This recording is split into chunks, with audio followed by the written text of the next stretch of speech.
आज की कहानी है ईश्वर की लाठी में आवाज नहीं होती।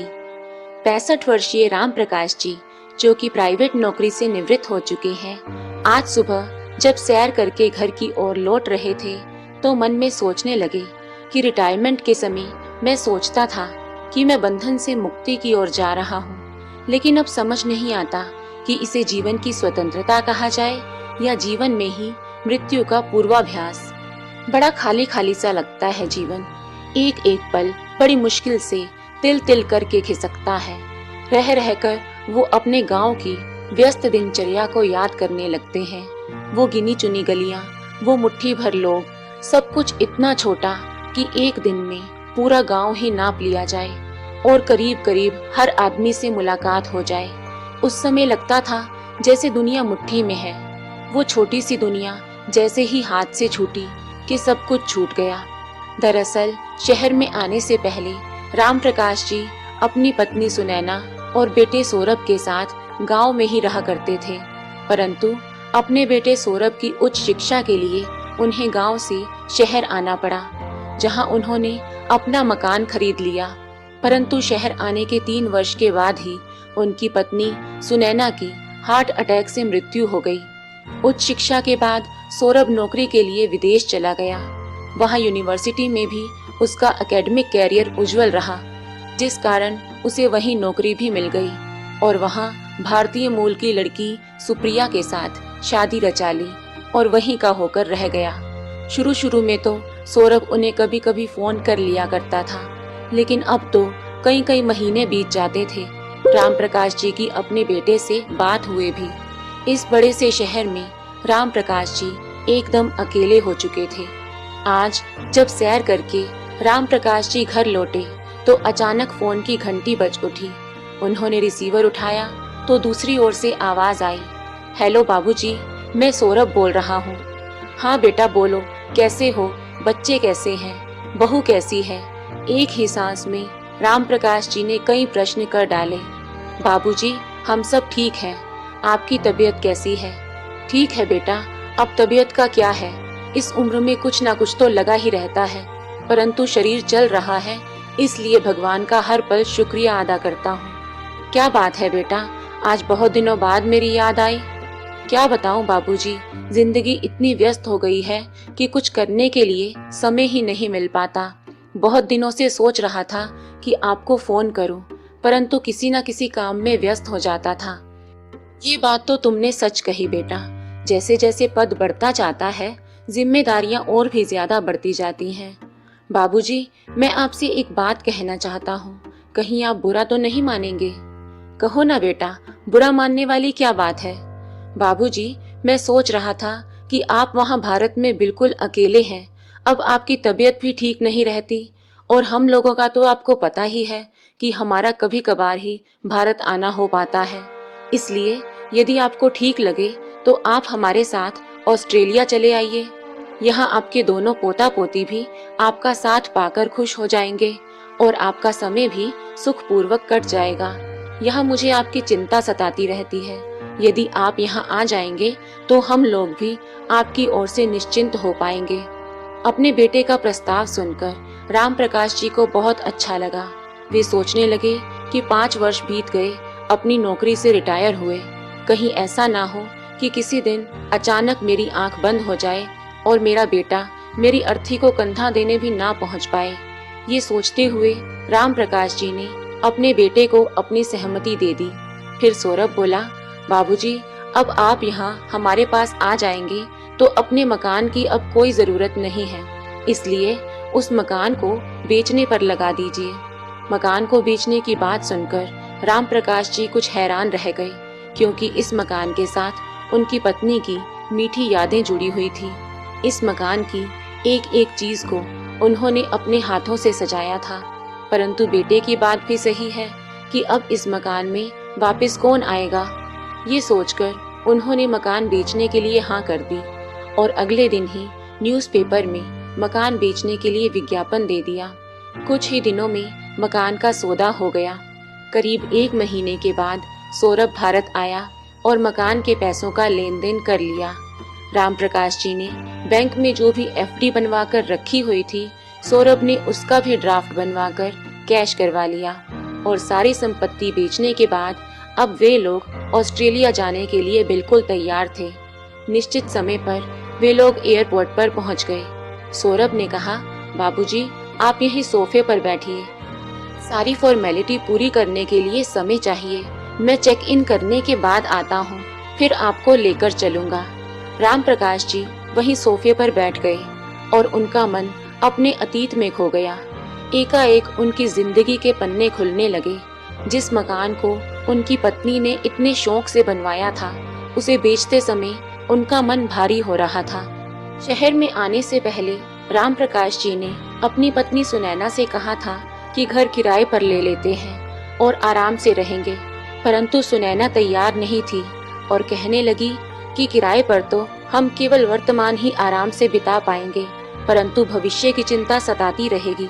चाहे जैसे भी हो, एक छोटा सा मकान या फ्लैट लोन लेकर खरीद लो, कम से कम वृद्धावस्था में कहीं भटकना तो नहीं पड़ेगा। कितने शौक से मैंने ये मकान बनवाया था। सुनैना भी तो कुछ दिन ही इस मकान में रह पाई। अचानक एक रात उसकी तबीयत इतनी ज्यादा खराब हुई कि सांस ही आनी मुश्किल हो गई। इलाज के लिए उसे अस्पताल में दाखिल करवाया, परंतु डॉक्टर की लाख कोशिशों के बावजूद भी उसे बचाया नहीं जा सका और इस दुनिया में मुझे अकेला छोड़कर भगवान को प्यारी हो गई। सुनैना की मृत्यु के बाद सौरभ कुछ दिनों के लिए ही भारत आया और कुछ ही दिनों बाद वापस भी चला गया, परंतु उसके जाने के बाद राम प्रकाश जी बेहद अकेले हो गए थे। कहीं पर भी उनका मन नहीं लगता था। इस घर में अकेले रहना तो उन्हें ऐसा लगता था कि मानो घर काटने को दौड़ रहा हो। राम प्रकाश जी, जिन्होंने कभी घर का काम किया ही नहीं था, अब खुद ही खाना पकाने लगे थे और घर की साफ सफाई करने के लिए एक काम वाली बाई को रख लिया था। अचानक राम प्रकाश जी का ध्यान भंग हुआ। उन्हें लगा कि काफी देर हो चुकी है। सौरभ अभी तक चेक इन करके आया नहीं। घड़ी पर नजर डाली तो लगभग 2 घंटे का समय निकल गया था। राम प्रकाश जी ने ऑस्ट्रेलिया जाने वाली फ्लाइट के काउंटर पर जाकर पूछा, मैडम, मेरा नाम राम प्रकाश वर्मा है। मेरे बेटे का नाम सौरभ वर्मा है। हमें ऑस्ट्रेलिया जाने वाली फ्लाइट पकड़नी है।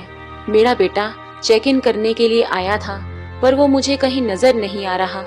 राम प्रकाश जी की बात सुनकर काउंटर पर कार्यरत एक महिला ने यात्रियों की लिस्ट देखकर बताया, जी हाँ, सौरभ वर्मा नाम का एक यात्री यहाँ आया था जिसने चेक इन किया था। ऑस्ट्रेलिया की फ्लाइट निकले हुए तो 1 घंटे से भी ज्यादा का समय हो चुका है। उस महिला की बात सुनकर राम प्रकाश जी की हैरानी का ठिकाना ना रहा। वे बोले, परंतु मैडम, उस फ्लाइट से तो मुझे भी ऑस्ट्रेलिया जाना था। मुझे लिए बिना फ्लाइट कैसे चली गई? ऐसा तो संभव ही नहीं हो सकता। अंकल जी, जितने भी यात्री उस फ्लाइट में जाने वाले थे सभी गए हैं, कोई भी यात्री छूटा नहीं है। अगर कोई यात्री नहीं पहुंचता तो हमारी ओर से घोषणा की जाती है, महिला ने कहा। तो राम प्रकाश जी रुआसी आवाज में बोले, तो क्या मुझे लिए बिना ही मेरा बेटा ऑस्ट्रेलिया चला गया? इसका मतलब तो ये हुआ कि उसने मेरा टिकट लिया ही नहीं था। ये कैसी जालसाजी है? राम प्रकाश जी के पैरों तले तो मानो जमीन ही खिसक गई। वे अपना सिर पकड़कर जमीन पर धम से बैठ गए। सोचने लगे, क्या मेरा बेटा इतना कठोर हो सकता है, जिसे पढ़ाने लिखाने में हमने अपने जीवन के सुनहरे दिनों को भी पसीने में भिगो दिया, अपनी खुशियों का उसके जीवन संवारने पर ही न्योछावर कर दिया। सुनैना मुझे हमेशा कहा करती थी कि अपने बुढ़ापे के लिए भी हमें कुछ बचा कर रखना चाहिए, लेकिन मेरा एक ही जवाब होता था, ले देकर सौरभ ही हमारा इकलौता बेटा है। यदि हम उसकी सुख सुविधा का ख्याल नहीं रखेंगे तो कौन रखेगा? वो एक खिलौना मांगता था तो मैं 2 लाकर देता था। उसकी विदेश की पढ़ाई करने की जिद पूरी करने के लिए पैसे इकट्ठे करने की खातिर ना जाने मैंने कितने पापड़ बेले थे, कितने ही लोगों के आगे हाथ पसारे थे। मन में बस अपने बेटे की बात पूरी करने की धुन सवार थी कि वो किसी तरह विदेश चला जाए। इस बात को लेकर अपने बड़े भाई मनोज से भी मेरी लड़ाई हो गई थी, क्योंकि उसने मुझे कोई भी सहायता देने से मना कर दिया था। वो कहता था, जब सामर्थ्य नहीं है तो विदेश भेज क्यों रहे हो? क्या अपने देश में पढ़ाई नहीं होती? क्या यहाँ पढ़कर बच्चे नौकरी नहीं करते? जितनी चादर हो उतने ही पैर पसारने चाहिए। अपने भाई के इस आचरण से मुझे कितनी तकलीफ हुई थी। उसी दिन मैंने मन ही मन ठान लिया था कि अब मदद के लिए अपने भाई के दरवाजे पर कदम नहीं रखूंगा। तभी से हम दोनों भाइयों के बीच भी कटुता आ गई थी। परंतु यदि देखा जाए तो उन्होंने कुछ भी गलत नहीं कहा था। अपने जिस बेटे के कारण मैंने अपने भाई से भी संबंध तोड़ लिया था, आज वही बेटा मुझे ऐसे समय में बेसहारा छोड़कर धोखा देकर चला गया, जिस समय में मुझे उसके सहारे की सबसे ज्यादा जरूरत थी। सिक्योरिटी कर्मचारी की आवाज सुनकर, सर आपको कहाँ जाना है? मैं देख रहा हूँ आप काफी समय से यहीं बैठे हुए हैं। बेटा मैं कहाँ जाऊँगा, मेरा तो कोई ठिकाना नहीं रह गया। मुझे तो अपने बेटे के साथ ऑस्ट्रेलिया जाना था, लेकिन वो तो मुझे छोड़कर चला गया। अब मेरी किस्मत मुझे कहाँ ले जाएगी मैं खुद नहीं जानता। इतना कहकर राम प्रकाश जी पास रखे बेंच का सहारा लेकर खड़े हुए। उन्हें कुछ भी नहीं सूझ रहा था। दुखी दिल से वो एयरपोर्ट से बाहर निकल आए और सोचने लगे, हे भगवान, ऐसी मुसीबत की घड़ी में मैं कहाँ जाऊंगा? मुझे कौन सहारा देगा? अब तो मेरा घर भी मेरे पास नहीं रहा। क्या मैं अपने बड़े भाई के पास जाऊं? क्या वो मेरी मदद करेंगे? क्या उन्होंने मुझे माफ कर दिया होगा? लेकिन अब कोई और चारा भी नहीं है। उनके सामने रोऊंगा, गिड़गिड़ाऊंगा, अपनी मजबूरी बताऊंगा तो शायद उनका मन पिघल जाए। एक बार चलकर देखता हूँ, ये सोचते हुए वो बस पकड़ने के लिए आगे बढ़ गए। करीब 2 घंटे के बाद अपने भाई मनोज के घर पहुँचे। डोरबेल बजाई तो उनकी नौकरानी ने दरवाजा खोला और पूछा, किससे मिलना है? मनोज भैया हैं घर पे?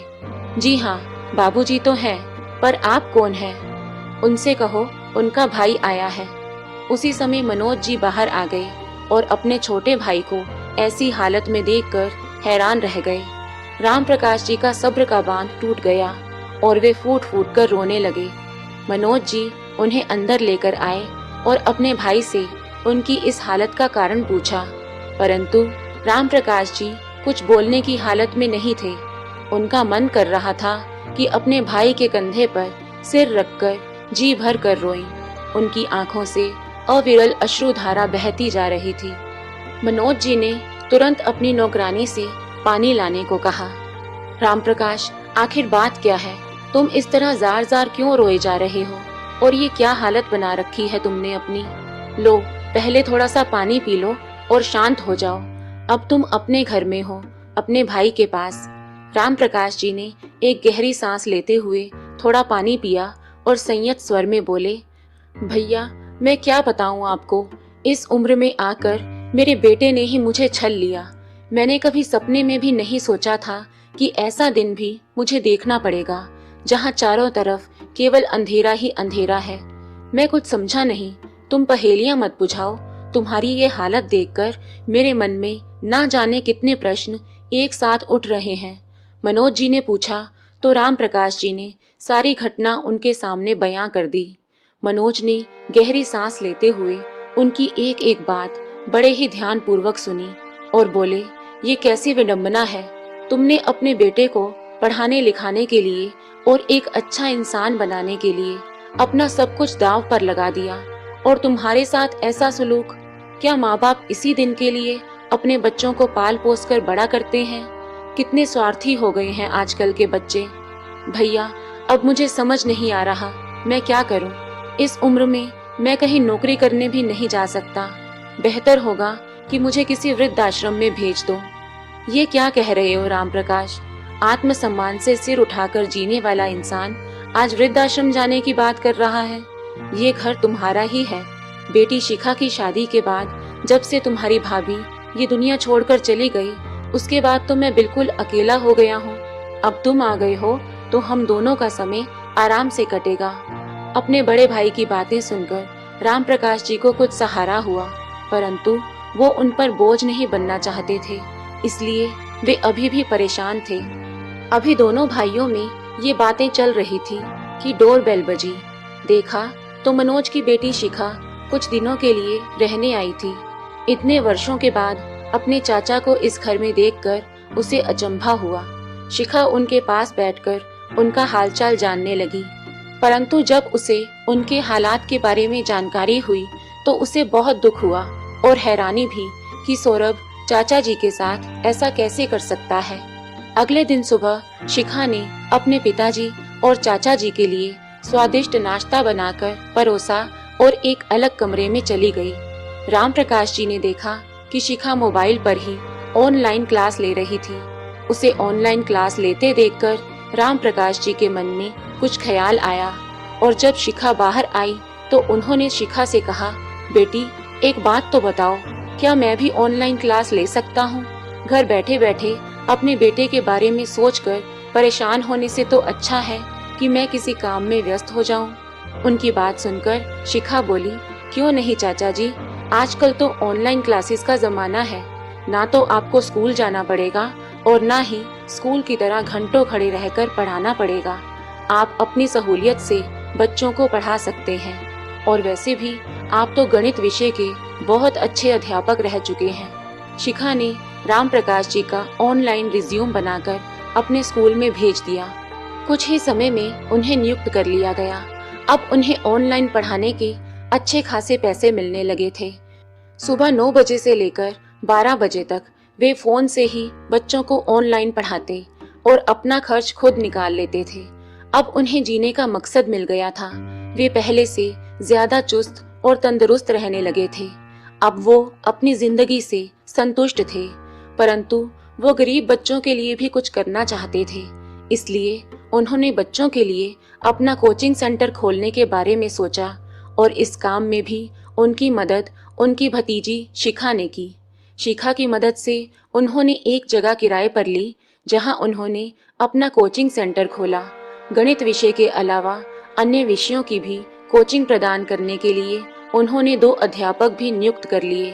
उनके कोचिंग सेंटर में फीस कोई ज्यादा नहीं थी और जो बच्चे फीस नहीं दे पाते थे वो फ्री में भी पढ़ सकते थे, जिस कारण उनके कोचिंग सेंटर की लोकप्रियता बढ़ने लगी। राम प्रकाश जी के सराहनीय कदम को देखते हुए उनकी मदद के लिए कुछ एनजीओ भी उनके साथ जुड़ गए, जिन्होंने उनके कोचिंग सेंटर के लिए एक बड़ी जगह उपलब्ध करवा दी। एक ही साल में उनका कोचिंग सेंटर एक बड़े इंस्टीट्यूट का रूप ले चुका था। लेकिन कहते हैं ना, कर्मों का फल तो मिलकर रहता है, आज नहीं तो कल, इस जन्म में नहीं तो अगले जन्म में। सौरभ ने जो धोखा अपने पिता के साथ किया था, फिर उस धोखे के फल से वो कैसे बच सकता था? अपने जिस दोस्त के साथ पार्टनरशिप करने के लिए उसने अपने पिता के पैसे धोखाधड़ी से हथिया लिए थे, इस दोस्त ने ही उसे पार्टनरशिप का झांसा देकर उसके सारे पैसे उससे हथिया लिए। पार्टनरशिप में बिजनेस शुरू करने के लिए उसने नौकरी तो पहले ही छोड़ दी थी और अब उसे कहीं नौकरी भी नहीं मिल रही थी। आखिर विदेश की धरती पर बिना पैसे के कितने दिन रह सकते थे? जो थोड़े बहुत बचे हुए पैसे थे उससे अपनी टिकट का इंतजाम करके वे लोग भारत वापस आ गए। भारत लौटकर सौरभ अपने पत्नी और बच्चों के साथ अपने ससुराल में रहने लगा। नौकरी ढूंढ रहा था लेकिन कोई अच्छी नौकरी उसे मिल नहीं रही थी और छोटी नौकरी उसे अपने स्टैंडर्ड की नहीं लगती थी। और ससुराल वाले आखिर बेरोजगार दामाद को कितने दिन इज्जत देते।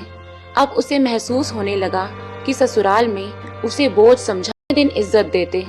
अब उसे महसूस होने लगा कि ससुराल में उसे बोझ समझा जा रहा है। वो अपनी जिंदगी से पूरी तरह परेशान हो चुका था, लेकिन करता भी तो क्या। एक दिन जब उसने पढ़ने के लिए अखबार उठाया तो अखबार में खबर के साथ अपने पिता की फोटो को देखकर वो हैरान रह गया। अखबार में लिखा था, अक्सर मेहनत करने वाले परेशानियों से नहीं डरते, केवल अपने दम पर मुश्किलों को दूर करने की कोशिश करते हैं। मेहनत करके अपने आप को फिर से आत्मनिर्भर बनाने की एक मिसाल हैं श्री राम प्रकाश वर्मा जी, जिन्होंने 65 वर्ष की उम्र में अपने अंदर के शिक्षक को पुनर्जीवित किया और आज के बुजुर्गों के लिए प्रेरणा की एक मिसाल कायम की। वे उन महान शिक्षकों में से एक हैं जिन्होंने गरीब बच्चों को मुफ्त में पढ़ाने का जिम्मा उठाया और उनके इस सराहनीय कार्य को देखते हुए सरकार की तरफ से उन्हें इनाम दिया जाने वाला है। ये खबर पढ़ के सौरभ को अपनी आंखों पर विश्वास नहीं हुआ। वो हैरान था कि अपने जिस पिता को वो दर दर की ठोकरें खाने के लिए छोड़कर गया था, आज वो अपने दम पर इतना बड़ा पुरस्कार प्राप्त करने जा रहे हैं। अखबार में छपी खबर के साथ उनके कोचिंग सेंटर का नाम और पता भी लिखा था। सौरभ मदद मांगने के लिए अपनी पत्नी के साथ तुरंत अपने पिता से मिलने दौड़ा चला आया। के साथ तुरंत अपने पिता से मिलने दौड़ा चला आया। पहुंचकर देखा तो उस जगह पर एक बहुत बड़ा इंस्टीट्यूट बना हुआ था। जब वे दोनों अंदर गए तो गार्ड के पूछने पर उन्होंने उसे बताया कि उन्हें राम प्रकाश जी से मिलना है। गार्ड उन्हें ऑफिस में बिठाकर राम प्रकाश जी को बुलाने चला गया। जैसे ही राम प्रकाश जी अपने ऑफिस में आए तो सौरभ उन्हें देखकर हैरान था। उसके पिता, जिनके चेहरे से कभी लाचारी और बेबसी झलकती थी, उनके चेहरे पर आत्मविश्वास भरी चमक थी और आते ही वो उनके पैरों में गिरकर रोने लगा। राम प्रकाश जी अपने बेटे सौरभ को अपने पैरों में अचानक देखकर हैरान रह गए। तभी सौरभ बोला, पिताजी मुझे माफ कर दीजिए, मुझसे बहुत बड़ी गलती हो गई। मैंने धोखे से आपका घर बेचकर आपको अकेला छोड़ दिया और चला गया, लेकिन उसकी सजा मुझे ईश्वर ने दे दी है। मेरे साथ भी बहुत बड़ा धोखा हो गया है, अब मुझे आपका ही सहारा है। अपने बेटे की बात सुनकर राम प्रकाश जी बोले, बेटा शायद तुम भूल गए थे कि ईश्वर की लाठी में आवाज नहीं होती, लेकिन जब पड़ती है तो इंसान कहीं का नहीं रहता। और जहाँ तक बात रही मेरे माफ करने की, तो जो तुम लोगों ने मेरे साथ किया है उसके लिए मैं तुम्हें कभी माफ नहीं कर सकता। तुमने एक बूढ़े पिता के विश्वास को तोड़ा है। यहाँ अकेला मरने के लिए छोड़कर जाने से पहले तुमने मेरे बारे में एक बार भी नहीं सोचा। अरे कम से कम इतना तो सोचते कि तुम्हारा बूढ़ा पिता कहाँ रहेगा, क्या खाएगा। एक तरफ तुम हो और एक तरफ मनोज भैया की बेटी शिखा है, जो शादीशुदा होते हुए भी अपने पिता का अच्छे से ख्याल रखती है और अपना ससुराल भी संभालती है। तभी उनकी बहू बनावटी आंसू निकालते हुए बोली, पिताजी अब जो हो गया सो हो गया, उसे तो बदला नहीं जा सकता। लेकिन आप नहीं जानते हम कितनी बड़ी मुसीबत से गुजर रहे हैं। एक एक पैसे के लिए हम लोग तरस गए हैं। अब बच्चों की पढ़ाई का खर्चा भी है। पिताजी अगर आप हमारी कुछ मदद कर दें तो।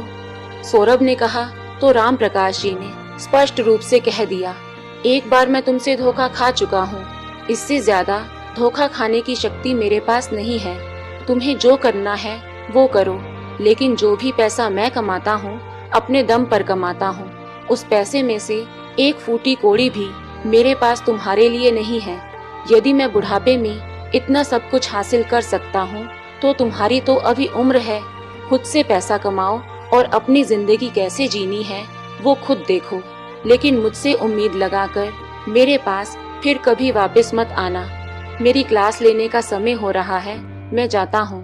दोनों बेटा बहू अपने पिता को हैरानी से देखने लगे। वे दोनों कुछ और बोलते उससे पहले ही राम प्रकाश जी उठकर अपनी क्लास लेने के लिए चले गए। बेटा और बहू दोनों मुंह लटकाकर वापस आ गए। अब उनके पास पछताने के अलावा और कोई रास्ता नहीं बचा था। दोस्तों, आपको ये कहानी कैसी लगी? लाइक और कमेंट करके जरूर बताएं।